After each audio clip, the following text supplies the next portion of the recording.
Everybody thinks it's a quick fix, and lots of people love to bring in consultants to go fix my culture for me. That's never the answer. These leaders all sit in these glass fish bowls. If they didn't have offices, what would change? We don't need to be in a glass box as a leader. You can't please all of the people all of the time. And assuming that by giving everybody a pay rise is going to make things better is fundamentally wrong. Tell me why I need HR anyway. Tell me, why do I need you in my business? And I said, because whilst you've got a product, if you haven't got people, you're not going to get that product to market. That's when light bulbs start going off, that you think that's great leadership. And I think that's how great leaders empower their teams. That's definitely a conversation to stay with. Welcome again to Extraordinary Leadership Podcast episode. My name is Dagmar Asrick. I'm your host, founder of Extraordinary Leadership and partner to CEOs. In this podcast, we have several important conversations that help you as an executive and as a leader to prepare for the future and to also lead successfully your organization today and tomorrow.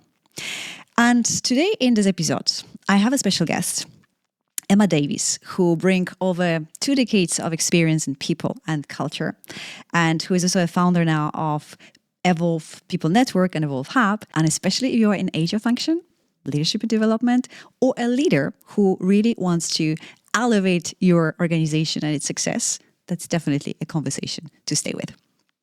And with that being said, hello in the studio, Emma. Hi, thank you for having me today. It's an absolute pleasure to be here.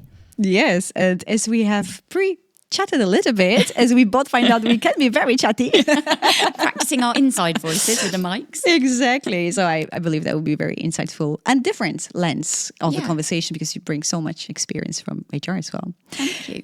Emma, let's start with you, of course, and your journey and what brought you to what you do and so passionate about. Oh gosh, what a journey. And I'm really lucky. And I think something that's really important to say about my journey is I don't believe I would have got to where I am today if it hadn't been for the Middle East. So I think that's something leaders we really need to look at when we look back on our history.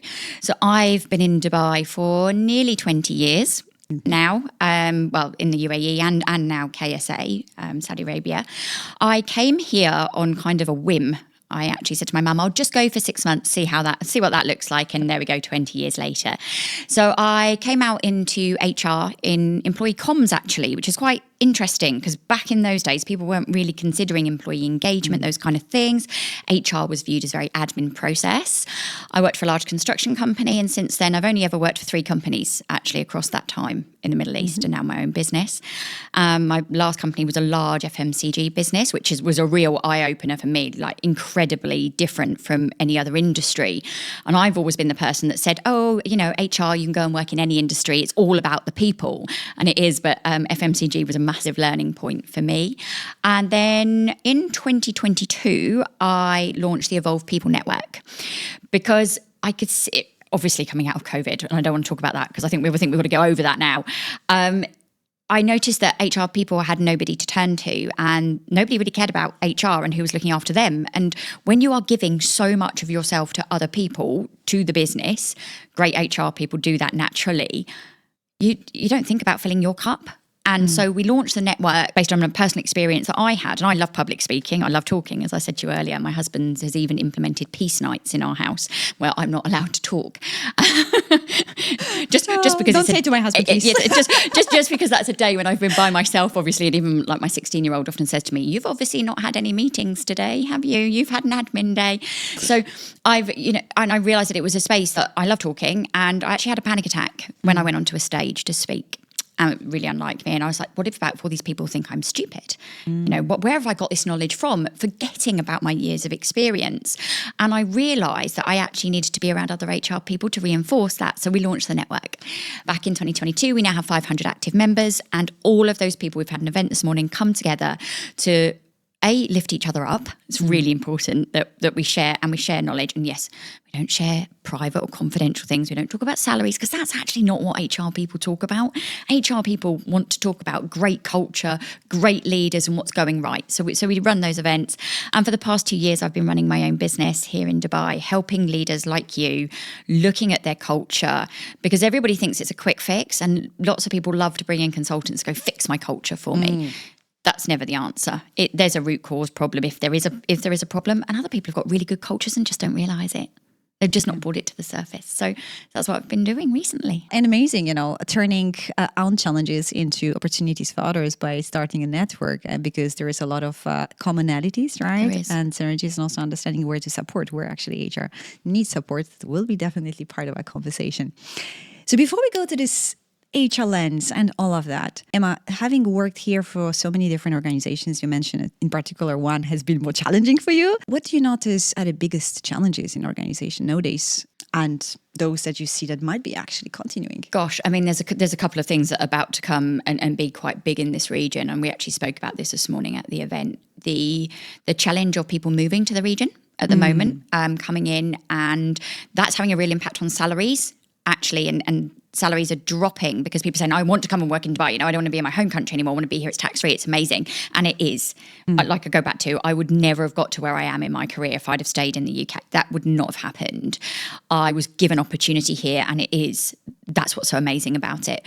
But also I think a lot of people are coming and thinking, well, I'll just go in and take a job for any salary, but they've got this amazing knowledge and they're not being paid correctly. There are a lot of great employers out there who are not letting that happen. But I think that's going to be a challenge for the future, both for leaders and HR people, because they've got to manage that. I think the challenges of business here is everything moves so fast. Everything moves quickly. If you are coming here and you're not a person who wants to act quickly, you're not going to do things, you're not going to make things happen, it's a hard environment for people. So we're also seeing that. We're seeing people come here and go, oh, I want to be here. It's a great, amazing place. And then they're going to work and going, I can't cope with this. And we're seeing that turnover now. So that's what HR people are seeing. People are coming in. A couple of people I spoke to today actually said their companies are only looking for people with UAE experience or KSA experience because of the region's ability to move quickly that we don't get from other countries, which I thought was really interesting because that's going to give a talent challenge. And I hate it when we talk about things like talent war and things like that because I don't like putting negative words around those things. Actually, having the ability to go out and find great talent is a brilliant thing. But like I say, businesses are saying, I want people who are here. I want people who've got that experience, which then leads to its own challenges because then you're not getting outside knowledge being brought in. So it's how you balance all of those things. Yeah, I can see that. So speed, opportunity, so that's kind of a two. And they directly translate into their organizational or cultural challenges, right? Absolutely, they do. And that's the big thing that you can go. I know once somebody said to me, another HR professional, he came to our offices in the FMCG business I was talking about. And it was the industry I found the challenge, not necessarily the business, because sales is hard, it's always on. Which was quite different from construction, which was always on, but in a different way. And but this HR leader walked in and he said to me, Emma, he said, you can feel the energy and the culture in this business as you walk through the door. He said, it feels like a vibe. And you think, how do you really measure that? And I know there's lots of people using lots of data at the moment, lots of tools that you can measure with, but are surveys really getting to the bottom of it? Are employee surveys really getting to the bottom of our culture? Bit controversial. I'm not sure. I think I found our culture in that business and worked with the leadership team to create it, and having a fantastic CEO who lets you is critical because they've got to be hands-on. They've got to be in the business and they've got to want that. They've got to want a great culture because whatever you say, it does come from the top, and HR cannot build a culture alone. And we shouldn't be responsible for it actually, because otherwise people talk about, we're going to do yoga and have some pizza. That's not culture. Yeah. Culture is that safe space. And it's about your HR team. Well, I believed, and what we did was about being present. So, and I've told this story before, the CEO and I knocked down everybody's offices one weekend. We were like, these leaders all sit in these glass fish bowls. If they didn't have offices, what would change? Oh, open. Space. Now, we weren't too popular. I'll never forget that Sunday morning. We were still working Sundays then, Sunday to Thursday. And he said, let's take it down. Let's do it. And he was CEO. I wasn't, absolutely, let's do it. And he made things like that happen. And it changed everything. Because all of a sudden, people could talk. People could come and ask you a question. They weren't having to make an appointment, And one of the other businesses that I worked in, I'll never forget, I'd gone from a business where my leader in HR made us book appointments to see him. And I was like, hang on, I've got a question. I can't wait a week to find that out. All of a sudden, I went to work for a CEO who said to me, I'd walk past him in the corridor and I'd say, oh, would you have some time today? He's like, let's go now, come on. That change made me realise what a great culture looked like. And it was the same when we took the offices down. All of a sudden, people had access to me and everyone said, oh, you do HR lead, you don't have an office. No, sit with my team. I can hear what's going on. I can help them. We can fix problems immediately. We don't need to be in a glass box as a leader. Again, different types of people, I understand some people need that quiet time. We did build offices for them to be able to go and sit and get that quiet time. And yes, you've got to have confidential conversations sometimes as HR. We put all that in place. But it meant people could be there. And I think that's when you start to see great culture, when your leaders are present and they are there. And it's not going to be every day, of course it's not. But it's about having access to them, the people having access as well. But that comes with psychological safety. Yeah. So it's got to be a safe space. You've got to know that it's a trusted environment. And that doesn't happen overnight. I mean, I will admit that the first year of going through that big culture change in one of the businesses, it was a struggle because every day we were having to overcome problems. And then all of a sudden it just started to become easier. And that's when we knew. And employee engagement rose. We had that data. But again, we've got that data from a number. We're asking people a question, but they felt safe enough to tell us. I could tell in departments where there wasn't psychological safety, where people did feel uncomfortable. But also, we saw the financial side. And there is a direct correlation. So I think that measuring culture is great. I still haven't found the answer to how we do it perfectly. Mm-hmm. But I know I work with a lot of leaders who want to understand that and want that. They want their teams to feel empowered and safe and able to deliver. And that goes with this region. Delivery. You've got to be accountable here. You don't necessarily have stacks of people around you who you can go, oh, it was all of us, it's you, and it's I've made this decision and I'm going to stand up and own it. And I think that's when we see great leaders as well. And that's how great leaders empower their teams. Yeah. So many, great points that you strike here, because I was smiling when you were saying about this measuring the culture, because at the human level, we can detect. We can sense it. You already answered it, right? Yep. How do we know that the culture is having tension or high level stress or toxic, or people feel really safe psychologically to deliver and really go for it? You actually sense it, because actually we are great sensors. The communication and impact happens on subconscious level most of the time. You feel it in your gut, right? You feel when you enter the space. That's called energy. It's your EQ, isn't it? Yes. Exactly. So, because every organization have this energetic field, right, around us. I'm coming a little bit from a different perspective here, but I love to add on that. But that's actually what it is. We sense it as human beings. So yes, and I think the second important that you mentioned, I was also reminding my other assignments in my past career experiences, and I could connect the dots when you were saying about opening the spaces, right? I've been mostly working in open spaces in global corporations, and I can see where that comes from, right? And this proximity and open conversations and being together as a team, that completely changes when leader sits on the other side of the whole floor, closed doors with an open door policy that everybody is afraid to enter. Don't you love an open door policy? I love it. It's got, we have an open door policy as employee benefits, and you go in the office and you think there is not an. Usually this is actually the opposite when they say that. Exactly, it's exactly that. We all know that's not the case. Yeah, and I think the third very important factor, and the linkage you made, is in the psychological safety and how we empower people, how we make people feel, how we build actually culture, and how that is visible also in performance. This is the fuel, right? Absolutely. So with that in mind, having that awareness, because I think every HR person and a lot of leaders have that awareness, or see more and more this connection, let's say, between A and B. But maybe there are still some gaps. Maybe there are still some leaders that are not seeing that. What would you say to those that might be listening today and saying, like, I kind of think it is like that, but I cannot see and connect the dots really? What would you say to those? I think I'd say start listening and certainly find, how I watched something today and somebody said line managers are like the most important part in the business and they're the culture connectors. And I struggle with that a little bit, because I think there's other people in business that are culture connectors, and I think that you need to find out who they are. So somebody might be a line manager because they've been brilliant at a job. We're great at jobs, but they don't necessarily know what's going on. There'll be somebody in that business who knows more than anybody else. And I once worked with a company, and their culture connector was the head gardener. He knew more than anyone else. He knew more than the factory supervisor and those people. And when I just told the CEO that, he was genuinely shocked. So what do you mean? I said, well, that's where I'm going to find out information.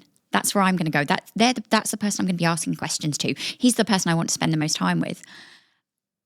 But they haven't, because we make this assumption that line managers have the answer, and they don't necessarily, and we shouldn't also expect them to, because they have a lot of other jobs going on as well, and other things that they have to do.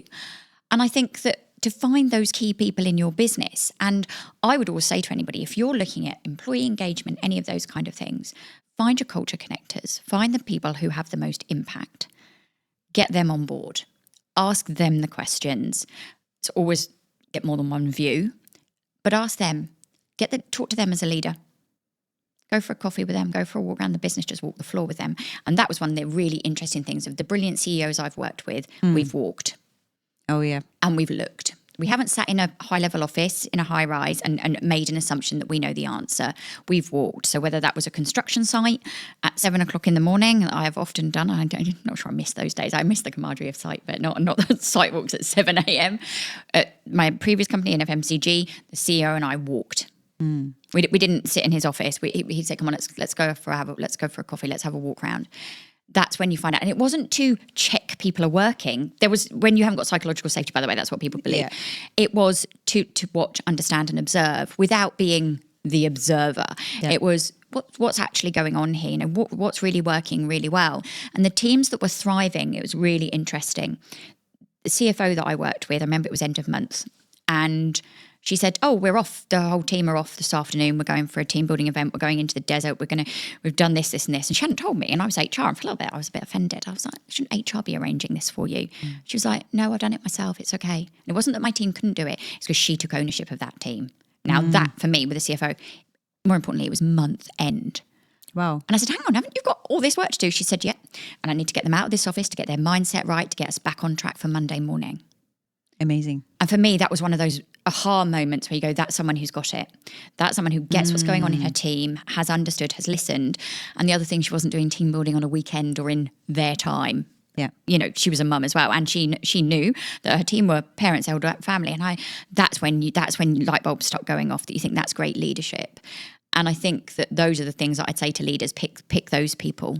Yeah, absolutely. And so basically, we are kind of like unpacking what successful leadership is, and also while we're discussing, right? And also what are the signs which listeners can pick up on? What are the signs that tells you, okay, this is a strong culture, this is a thriving culture, a culture that supports the business performance and organizational success. So what I'm hearing is, of course, the opening the spaces, the accessibility, of course, the psychological safety, which is the mere foundation, taking care of your people, right? And getting them out of their comfort zone and their spaces, because that is where we are actually going to better bond and differently think. Yeah. What else would you put there? Don't assume giving everybody a pay rise is going to increase employee engagement. And this one is not going to be popular. You could give everybody in your business a pay rise tomorrow, whether that be 1%, 4%, 10%, and there would always be someone at your door within 5 minutes saying, "I've got an issue with this, I've got an issue with that." You can't please all of the people all of the time. And assuming that by giving everybody a pay rise is going to make things better is fundamentally wrong. So, and I'm going to say this again, I don't really enjoy performance review time. I've never enjoyed it. It becomes a pain for managers. They don't like doing it. They feel like it's a form fixing exercise. But you have to do it. And you have to do it for pay reviews and people want documents and all those things. But I spoke to a leader today and we were looking at kind of, all of the scores, and there's no one with needs improvement in their team. And this tells me how brilliant a leader this person is. I'd love to tell you their name, but I can't. And he said, "I don't have anybody with needs improvement because I've employed for brilliance and everybody gets training." Now, I worked in a business a very long time ago where somebody in the team had to have needs improvement because of normalization. And all it did was destroy the team morale. So when you talk to a leader who says, no, there's nobody in my team, and actually it's been normalized, so everybody agrees that that's correct because he's developing that team. Yeah. And he's got brilliant people leading things. Now, that for me was like a real eye-opener, because in HR, we've always been taught, no, you must have a standard split across all of it. He also didn't have anybody apart from one person in exceeding expectations. Interesting. Super incredible. But yeah, but it's performance review time. So I'm sure everybody's doing that and everybody's talking to me about that at the moment. And we're just in 2 companies that I'm working with. We're just launching that. And if we give everybody a pay rise, it will not be done fairly, because, someone will say, look, I'm brilliant. Why am I getting the same as somebody who's just doing their job? Or we go down the route of we sit and, do all of that and it's still not right. So don't think paying benefits is going to improve your culture. Look after your people. Yeah. Look after them, give them the space.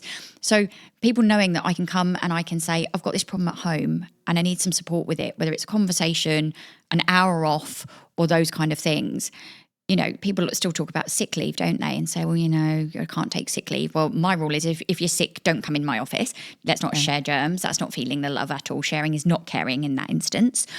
I want my office well and healthy. So use those things. That's when you've got a good culture. That's when those things work. Yeah, when there is also acceptance of that and not the sickness of you have to come no matter what, right? And I think the second important what you mentioned, and I lost. So I cut it out. That was something you were saying. I was like, I want to preach on that. I'm not sure whether, when we cut that, we'll talk about it. I was like, no, we were talking about the guy that was making a performance evaluation. And then you were talking about talking about just the great, like, pay isn't the base route. I know what I want to say. Yes, no, I'm back.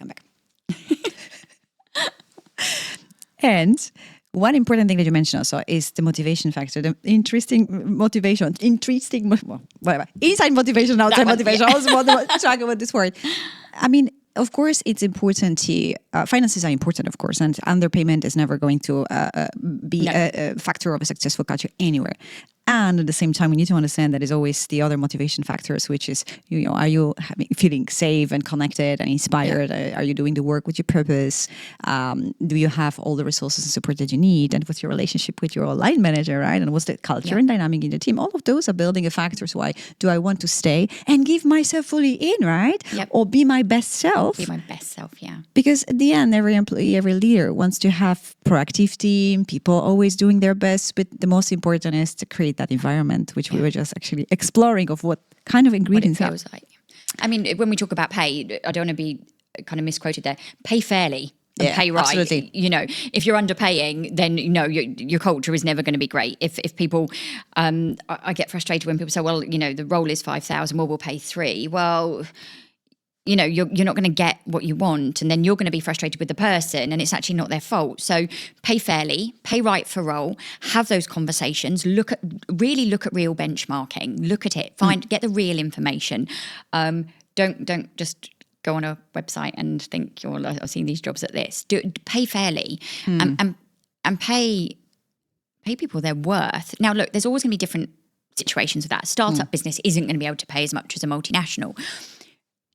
But if you get people I think this is on the right seat, on the right bus, all going the right way, then that works. But pay fair.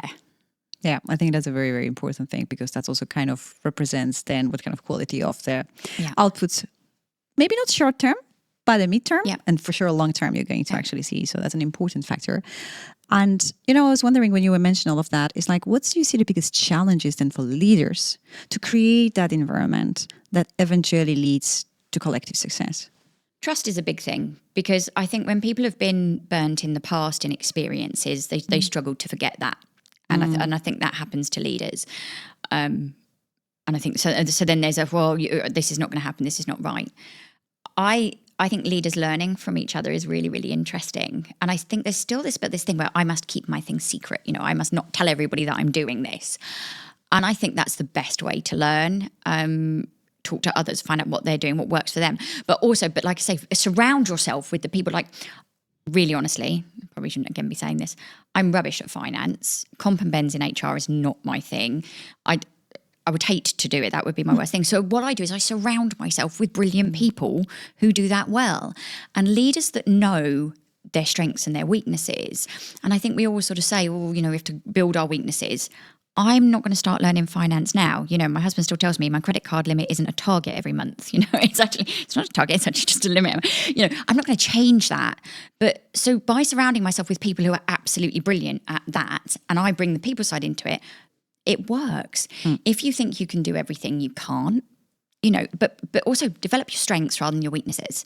Understand your weaknesses, always understand them, but play to your strengths. So if you are a leader, and I work with a leader at the moment, we were just talking about how we're going to go into the future and what we're going to do with one of these businesses.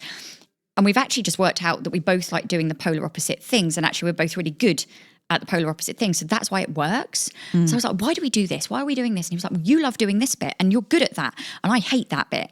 So, but we've aligned our strengths. We both know our weaknesses. We both know our weakness is report writing. So we've employed somebody else to do that in our team. And I think that's where leaders have to accept you don't have to do everything yourself. You really don't. And to get a great culture, get that team around you who are really good at those things and move as one. There's always going to be arguments. There's always going to be disagreements. But move, and that's the best form of leadership that I've actually seen in one of the businesses that I worked in, with 5 leaders who all understood each other's strengths and let them lead like that. And it takes a lot sometimes as a leader to say, I really want to do that, but I know it's not going to be my strong point, so I'm going to let you do it. And that's self-awareness. And I think that's what we're seeing a lot more in great leaders now is their self-awareness. You know a great leader because they're very self-aware. You see the people they bring with them and they talk about their team as they are one. And I think that's great leadership. Yeah, and then bring them on the vision. Absolutely, and they all know. To co-create it, right? Exactly. And I think it's important because you were explaining about this delegation and choosing also what you focus on. It's like thinking about that's your zone of genius. And when you are in your zone of genius, that's when flow is activated, right? And when productivity thrives, and that's when you allow the others to be in their zone of genius. That might be helping a bit with this delegation hurdle because I need to let go something that I've been attached to. So we all go through those phases, right? Another part might be the vulnerability part, right? It's like I'm vulnerable to admit that's not my cup of tea. And then I have my narrative in my subconscious that I need to, hold everything together. I need to be great in all the areas. So we need to look into that awareness puzzle, right? And shift that as well. And I think the third is what I'm hearing is, and totally recon, is getting to know each other. And this is so fundamental for any team, and especially for number one team in the organization, which is the leadership team, right? This is the space I love to always contribute to, because in that place, this is like the role model team talking about the culture, right? It's basically, we look up to your behaviors to kind of reproduce the same in a lower levels of on the whole organization, right? Because it's cascading effect. Absolutely. And that is where also that spending time together and getting more understanding of who are you? How do you tick? Why do you tick this way? What's your strengths? Where do you need support? When can we leverage on each other? All this conversation needs to happen, and even going deeper offside and getting someone else to help you to go deeper, right? Absolutely. This is so important. And I, again, had this, all these conversations that I've had this week are all coming into this conversation. We all know at a surface level. So we know what the leadership team likes. It's really important. We know their children's names. We know all of that. We ask questions, how's your wife? How's this? When we get, it has to go deeper than that to succeed as a team. It's got to be deep. And somebody asked me yesterday, because I'm doing a session with a team, and they asked me, they said, well, we're not going to stand around and talk about that, are we? And I said, yes, actually, we are. Because you all know, you've known each other for years, you all know on a surface level, actually, deep down, most people's values are the same, and we all actually want to succeed. Most humans do not want to punish another human and don't want somebody else to fail, generally. But we don't get to the depth of what makes me tick, what makes me the way I am. There's, financial mindsets, understanding that about people. I, oddly, even though I just said that about my credit card, I have a real scarcity mindset when it comes to finance. So I know I have to be around people that remove that for me. And actually, we need to do this to make this happen. But I know why that is. And it's from a historic thing in my life. Whereas the leaders that I've worked with, if I don't talk about that, they don't understand. So you have to go back that far with people, and you have to understand. So again, it's leaders understanding how the whole team works again and why they work that way, and understanding why they need certain things they need. Absolutely. And it's going, and I always think about there are 2 reasons why we're not doing that, or teams are not doing that. Of course, 3, right? One is we are already good enough, and we are missing this good to great, because we can spot the very low performance, right? But most of the teams are in this messy middle, right? And so sometimes one of the leaders actually told me, we're missing this picture of what does it mean? And yes, there are books and yes, there are resources, but the best way is to create that picture together, right? In a form of collaborative workshop, for example. That's number 1. Number 2, I think, is the lack of awareness of how deep we should go, and how that all affects.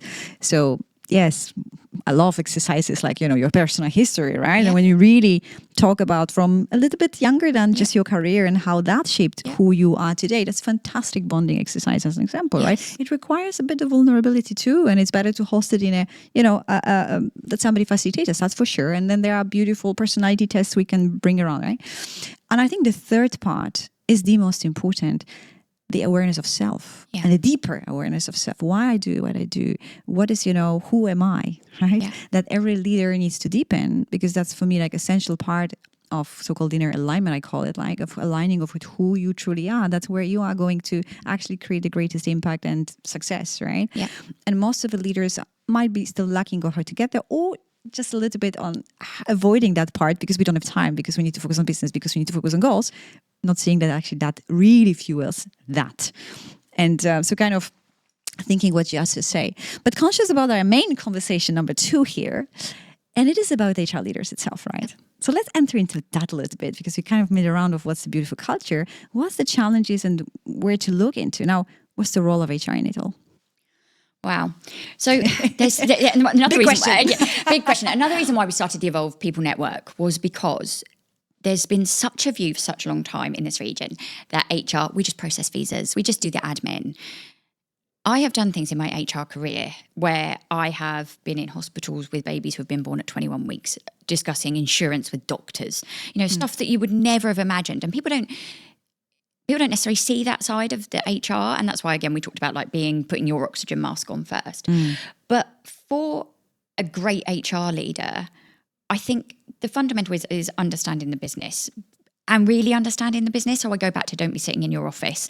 I spent my first year when I was in the construction business out on site, actually finding out what was going on, because it was a bit pointless me assuming that I knew the answers. You can't Google, what does this mean? You go and spend some time with the site engineer and look at a building when they're putting concrete pours, things like that. So understand. So I think HR is, I do believe, the heart of a business. I don't believe that they should be running culture, because I don't think that's fair, because then they go, oh, it's all on HR, we'll just give it to HR.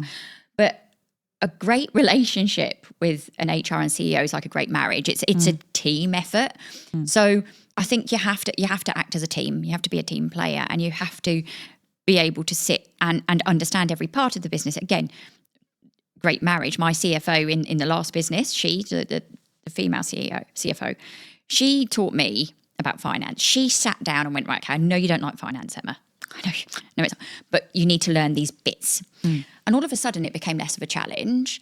Still not great at it, but she didn't just assume I was just HR. She knew that I needed to make the business successful. I had to have an understanding of that and how the two ran hand in hand. Because at the beginning, the sales team would come and say to me, we need another 60 people, Emma. And I'd be foolish and go, okay, do you? Yes, right, fine. And then she'd come and say, hang on, they're not doing any extra sales. All of a sudden it goes, oh, yeah, you only need extra people. If you're going to put your budget in and you're going to do another 60 million or whatever it is, yeah, you can have 60 people. But if you're not, no, nothing's changed. It's as simple as that, isn't it? Which doesn't always come naturally into me. In the beginning it didn't, but then it did once I started to translate that. Again, new industry, so it was a learning curve. But HR are fundamental. Having a great HR in your business can make or break your business. Everybody, it's English saying, different horses for different courses. It's about knowing where your best sits. And I would not work well, I know, if a massive blue chip company came to me and said, yeah, we want you to come in, just don't change anything in HR, everything's great, I'll endure a number. I would not work well in that environment. I know where I work best. I work best where I know everybody's names, or that's a culture of a small business, even in a large business. So it's find the right person for you. Find that HR person that wants to be in that business. So there are much better HR people out there than me who are great at working in those big blue chip businesses who want that. So you've got to have somebody, the HR person has got to be the right fit. How to evaluate this right fit? How would be the advice to a CEO thinking about that? Spend time with them. Spend time with them. Don't, because that does happen to HR, and I it's not particularly fair that we just get left alone and just get, sat in the corner and just let HR do the admin processes. And you're never going to find the right fit then if they're not valued. And this is how I knew in one business. HR at the beginning always was last on the agenda. Finance was first, people were last. And what would happen was we'd run out of time. Kind of it shows the priorities of an organization, exactly, isn't it did. And then the CEO that I last worked with came in and he was like, why is it people at the bottom of this list? I want to know what's going on first of all. So he moved people to the top of the agenda. And that for me was the game-changing moment because he was interested because he knew, he actually interviewed me and he said, tell me why I need HR anyway. Tell me, why do I need you in my business? Very good question, right? And I said, well, because whilst you've got a product, if you haven't got people, you're not going to get that product to market. You're not going to. And he was like, okay, you can have the job. That's it. It's a lovely story, and I have really fond memories of that. But when he actually came in and ran the business day-to-day basis, he moved people to the top of the agenda, and he said because it's the most important thing. And if I get the people right, the finance will come. That's the result, isn't it? Yeah. So I guess that's not really answered your question, but I would say, how do you find the right fit? Find the person for you. Technical skills are great. And we all know this. We can all go and learn a technical skill. I still can't learn finance. But we can all go and learn a technical skill. But people have different ways and different... Find the person that fits with you to be that team and choose that person. Because if they haven't got the comp and bend skills or they haven't got the recruitment skills, again, something I don't like about HR, find the brilliant person to work with them to do that. Yeah. You see, the way I see the HR, as you mentioned before, is a very important strategic function for the business. And I came from 15 years in procurement, so I was not in HR. But I always admired, of course, and loved all the conversations with HR because I was so much human-centric leader myself, right? And I think the challenge of HR, because it's transformation going on, right? Like when I was in a procurement years back, we were going as procurement function to the same transformation that HR is doing now, which is basically gaining and recognition as a high level, the business partner status, the really on the same level as sales, for example, as engineering, right? That really literally happened in many organizations from the function I came from. And in some degree, HR is going through this transformation and in different maturity model, right? Transitioning from some old-fashioned thinking, this is basically just manage the rest or just all people-related things to you or admin to you, to a business partner. And I think one key here probably is also this understanding of the business, as you were saying before, is really helping to connect the dots as well between organization and strong culture and people and leadership development, which is absolutely needed, right? And support for the executives as well and any other leader towards the business performance. Yeah. So many HR people have come to me and said, how do you write a strategy? And I said, well, what's the business strategy? I haven't read that. Haven't read the business strategy. What's the business going to be doing in the next 3 years? What does that look like? How do you translate that? All your strategy is translation of that into people. Yeah. Don't fill it full of fancy words. Strategic. If the business has got to grow by X amount of money, how is the business going to do that? Is it going to merge? Is it going to acquire? Is it going to grow organically? What's it going to do? And then you know what you're going to have to do as an HR leader, and that's your strategy. And when you put it like that, you go, oh, okay, that now makes complete sense. But if you don't understand the business, then that's not going to happen, is it? Yeah. So you've got to understand that business. You can't sit outside of it. You have to be prepared to sit and have real, honest, open business conversations and ask questions if you don't understand. If you don't know, ask the question, because people love to talk and tell you about what they're doing. Ask a question. Go and sit with the sales director. Go and sit with the procurement director. Ask, why is this price fluctuating so much? A procurement director would love to tell you about the background to it because that's their job. All of a sudden, you're getting that knowledge. You now understand the business. It's fundamental. Yeah. And I think everybody in a team needs to do exactly the same to understand each other. We go back to the premise of strong leadership team. Now, in particular, I'm curious, what's your lens on the challenges that also HR leaders, great HR leaders face? They're coming to organization, they have a mission, they understand the strategy, and they are fully committed, driven, and in to make a difference and to partner with other, functions and be right now the CEO for topics of culture and people. And then they start to see, because that's what brilliant HR leaders will do, right? They have knowledge, they have awareness, they come and they see the gaps, right? Yep. They see the gaps in every level of organization and they see how certain things are connected, how they are cascading. And maybe they already see that, but maybe the others don't see that, or they see that, the others see that, but then then comes the sales pitch. Yep. This is a solution, right? An HR leader comes to the leadership team and say, we need to actually, to achieve this performance, we need to do this. And then comes maybe a resistance. Why do we need to do that, right? It's a lot of money because we see it as a cost and we need to put that money there. What would you say to those leaders? Gosh, is that familiar? It's really familiar, but I do have a lot of technique around that. Firstly, don't try and sell it to the leaders. Get them to think it's their idea. If you sit and you understand the leadership issues, get them to think it, talk to them about it. Never walk into a meeting and surprise them, especially not a board meeting with, this is a problem, this is what we need to do. Leaders hate that. And if you're a great leadership team, you wouldn't do that anyway.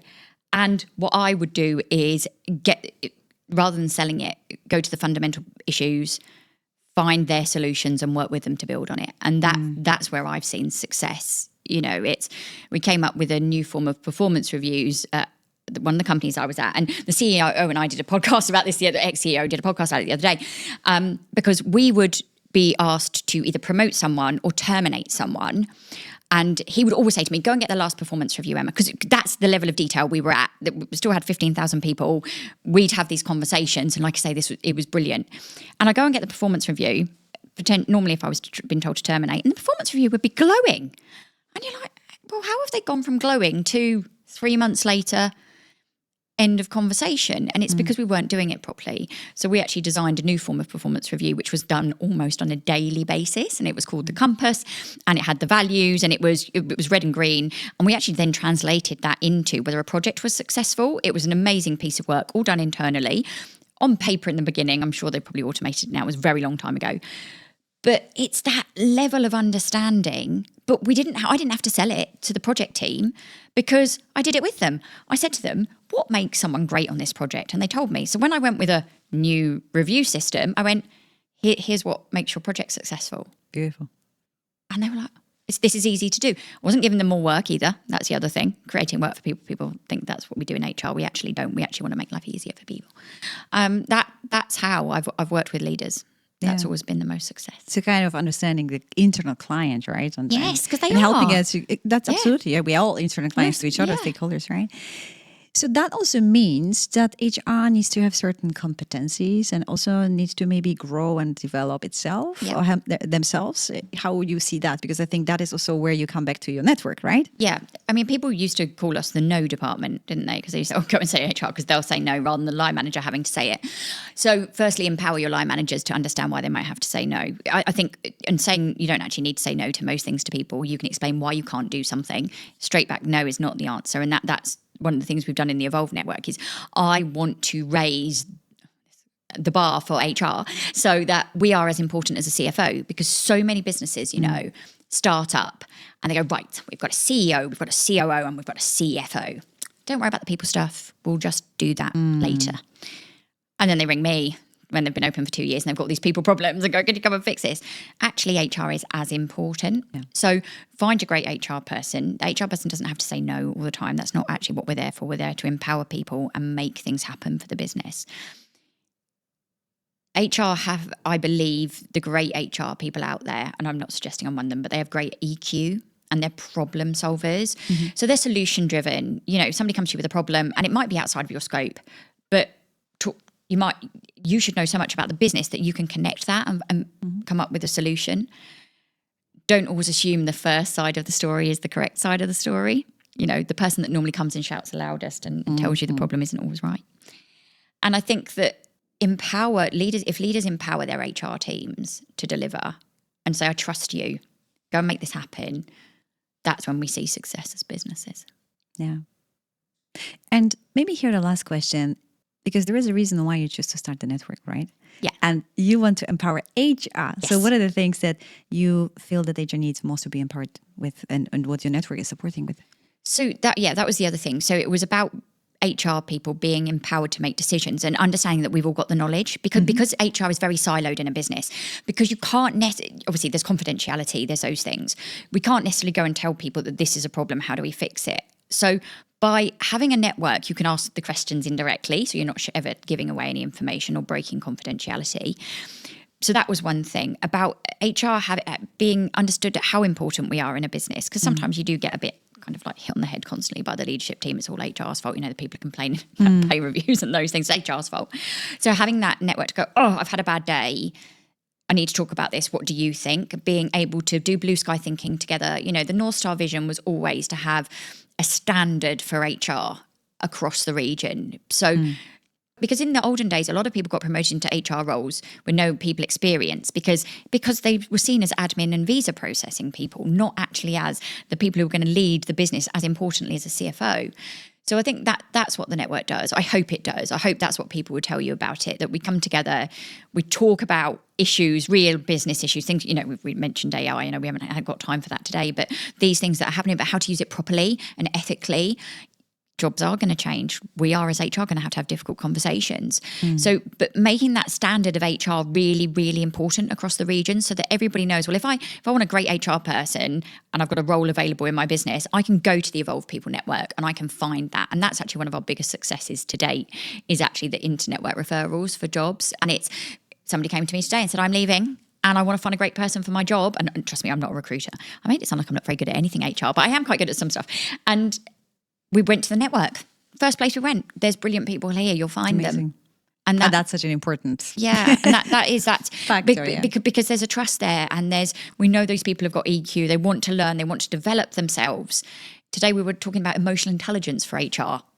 I mean, that's an important piece, right? So important. Yeah. So also developing yourself, right? So yes. Because it's a lot to carry, it's a lot to influence, right? And it's a lot to hold. Yeah. And I think that HR has this diplomatic function as well, right? So how do I navigate now the complexity here so that that has also that instrument. So growing yourself as a leader, I would say. Absolutely. Or evolving further. If you look at any other department, they will have a budget for learning and development, whether it sits with HR or with them. They will spend that budget. HR will spend their learning and development budget on people outside of their department. They won't spend it on themselves. They won't go to conferences. They don't put their expenses through because they're like, oh no, we need to spend it on the people. People need to be empowered, and we need to empower our HR teams to go out and develop themselves and learn the most different things, not just technical HR stuff. So putting also the mask on. Putting the mask on first, yes. And on your role and on your space, right, in the organization and the seat at the table that you have. Emma, thank you very much for this conversation. It has been rich in many different angles. And I know we could continue for hours, but I think our listeners have now a dose of a lot of insights, inspirations, and I hope also, especially HR leaders, some insights of where they can go for support, because we'll put definitely a link on. Everyone is welcome. Yeah. We're an inclusive network, so we don't mind what level you're at, where you're at in your career. That's really important to me as well, because inclusivity really, really works in this region. We've got such an amazing culture across every business that everybody's invited. Fantastic. Thank you very much, Emma. And thank you for having great me. Mission that you have. And of course, fantastic story. So thank you very much for sharing. Thank you.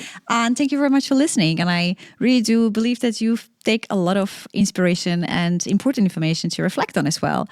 And if you are an HR leader, then definitely Evolve Network is a great place for you to get support for further evolve and to hold you as well, because that's what every leader needs, to be held. And there are many different ways how to do it. So thank you very much for listening to us, and see you next time.